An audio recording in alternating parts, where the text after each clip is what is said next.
పద్ధతిని మనం ఇచ్చాం. శాస్త్రీయంగా ఒక మాట చెప్పాల్సొస్తే వాస్తవంగా అంటే పలు విధములైనటువంటి ధర్మాలను మన ధర్మం మనకిచ్చింది. ఒకేతోన ఆగిపోలేదు మన హిందూ ధర్మం. ఎవరి స్వతంత్రకు సంబంధించినటువంటి ధర్మాన్ని వాళ్ళు లోకానికి ధారాదత్తం చేశారు జ్ఞాన రూపేణ. నా అనుభవం ప్రకారంగా మనం పీఠంలో భవానీ దీక్షలు, శరన్నవరాత్రి దీక్షలు ఇచ్చేది. ఈ మధ్యలో శ్యామల, వారాహి, అష్టలక్ష్మి, ఇప్పుడు లలిత అన్నీ మనం ప్రొవైడ్ చేస్తున్నాం.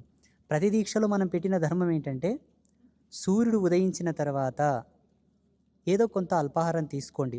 పాలు, పండ్లు, పండ్ల రసం, నిమ్మరసం, అంత ఉప్మా, ఉగ్గాని, లైట్ చిన్నవి కొంచెం తక్కువ తీసుకోండి.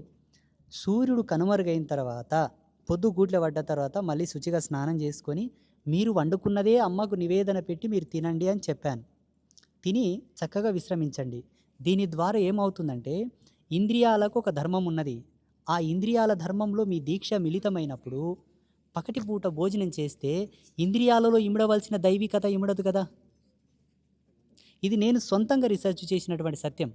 వేరే దీక్షల్లో పగటి పూట మధ్యాహ్నం తింటారు, వేరే దీక్షలో మధ్యాహ్నం తింటారు. అది అది కూడా మంచిది అనుకుందాము.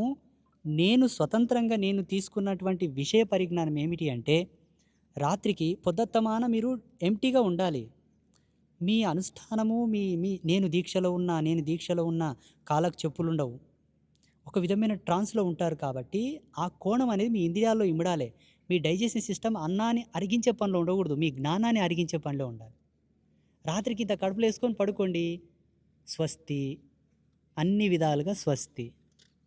ఇది మనం పెట్టాం. పగలు ఏదైనా జ్యూసు, నిమ్మరసము, మజ్జిగ, పాలు, టీ, కాఫీ వగైరా వగైరా. ఓకే. ఓకే.